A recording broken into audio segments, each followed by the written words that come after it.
Attorney General Pam Bondi this week directed federal prosecutors to launch a grand jury investigation into accusations that members of the Obama administration manufactured intelligence about Russia's 2016 election interference.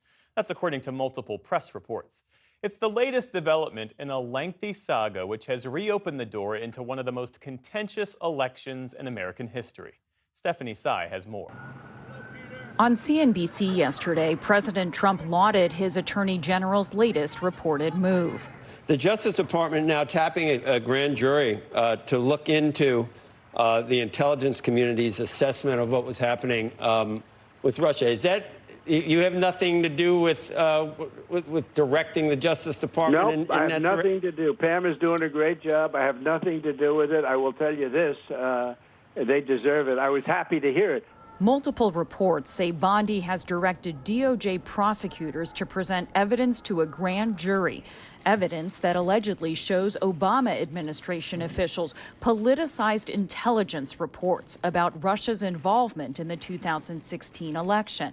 The implications of this are far-reaching. National Intelligence Director Tulsi Gabbard last month released a series of documents. She claimed they prove that the 2016 intelligence assessment had significant tradecraft failings and was unnecessarily rushed and subjected to inadequate review and coordination. They knew it would promote this contrived narrative that Russia interfered in the 2016 election to help President Trump win, selling it to the American people as though it were true. It wasn't. The they Gabbard references includes former CIA Director John Brennan, former National Intelligence Director James Clapper, and former FBI Director James Comey. In a New York Times opinion article last week, Clapper and Brennan pushed back, writing, "That is patently false. In making those allegations, they seek to rewrite history. We want to set the record straight, and in doing so, sound a warning."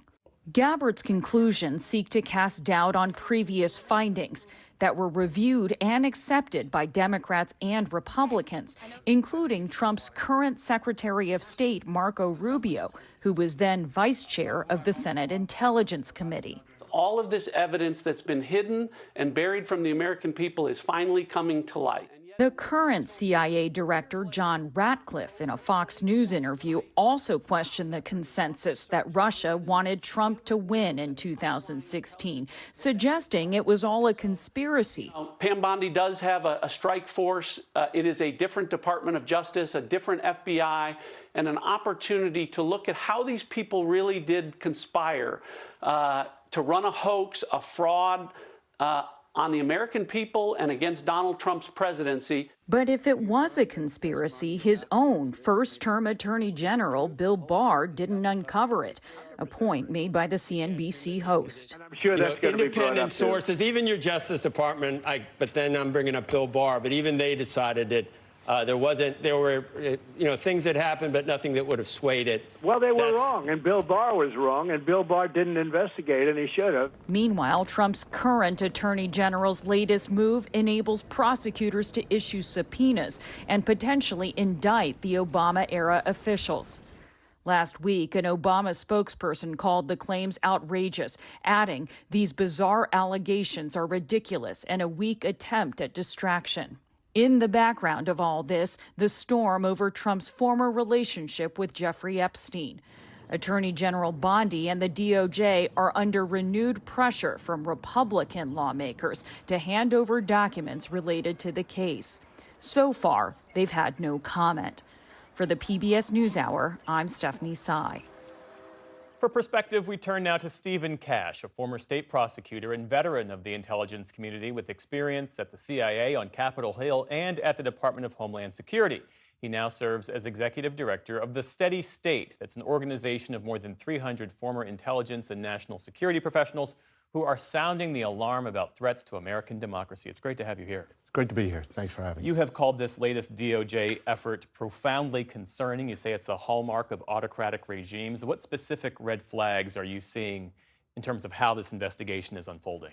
Well, most importantly, and the flag that is most notable, is that what we see is turning our security services and our law enforcement services inward, focusing on what appears to be enemies of the president to accomplish personal goals of the president. We hear a lot, and we just heard now, about fraud and conspiracy. A lot of documents have been released, but there doesn't appear to be anything there that makes sense. Bizarre is probably a pretty good word that the Obama office used in describing these. But what's so scary is what's happening here is what my organization and what intelligence officers and diplomats have seen overseas, which is a democracy sliding into an autocracy. And it slides in part on skids of using whatever the Department of Justice is, the Ministry of Justice, the Internal Security Services, the Intelligence Service. All of that is terrifying. What do you say to critics who argue this is simply a long overdue accountability effort? How do you distinguish that from politicized retribution? Well, it's not long overdue. We had a tremendous amount of accountability. As was just mentioned, there was a special prosecutor, a formidable and very experienced prosecutor who spent literally years and millions of dollars investigating these allegations, found nothing. That was signed off on by former Attorney General Barr. The Senate Select Committee on Intelligence put out a report, 5 volumes, probably 15 pounds of paper. Extensive investigation, extensive interviews, also found nothing. So this isn't long overdue. What's the level of concern that analysts might start self-censoring or try to avoid altogether politically sensitive subjects like Russia, China, Iran? What are the risks to national security if that happens? They're very significant. First of all, if you're a decent analyst, everything you work on is important and politically important. There are no countries in the world that you would be wanting to write on that nobody cares about. So it's everything. And everybody's watching this. If an analyst sits down to write about something that the White House has already voiced its opinion on, they're already seeing what happens if your analysis comes out different. We saw members of the National Intelligence Council fired because they came out with a report on Venezuela that differed from what the president had said and it seems wanted to hear. Same with Russia. It is terrifying. And many of the analysts we're talking about, they're in their late 20s, mid 30s, they have mortgages, they have children.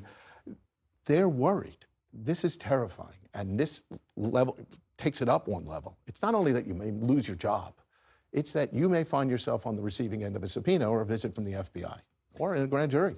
At this point, is there any institutional safeguard, either inside the IC or within the broader government, that can withstand this kind of political pressure?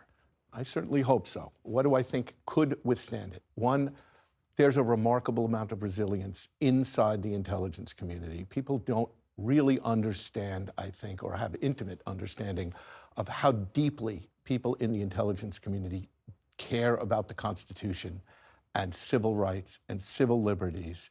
They are totally bought in. So there's going to be what is sometimes called the steady state. That means people on the inside who are going to adhere to the law and follow it.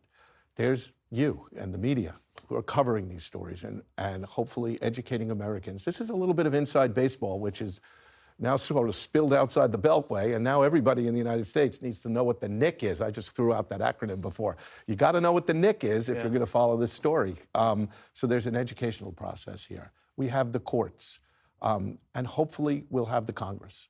We don't seem to right now. We don't see aggressive oversight by a Republican-dominated House or Senate, but we need that. That's what those committees are for. I almost always resist the urge to speculate, but in this case, since we have you here, if indictments emerge, what precedent does that set for handling politically charged investigations into intelligence operations?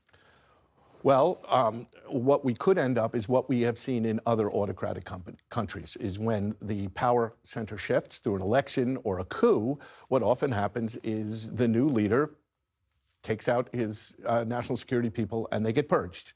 In some places, they get purged and shot. It transforms the institutions that are here to protect us, the CIA, the FBI, the entire intelligence community, the Department of Justice. It transforms them into tools of who's ever sitting in the Oval Office. And that means when the Oval Office chair changes, those tools change the direction for which they're used. But it doesn't seem, or it could be difficult to get out of a cycle where those tools are always pointed inward. They're designed to protect us from outside adversaries, other countries who could do us harm, terrorists, not political enemies. Stephen Cash, thank you for this conversation and pleasure. for your insights. Deeply It's a appreciate pleasure. it. Thank you.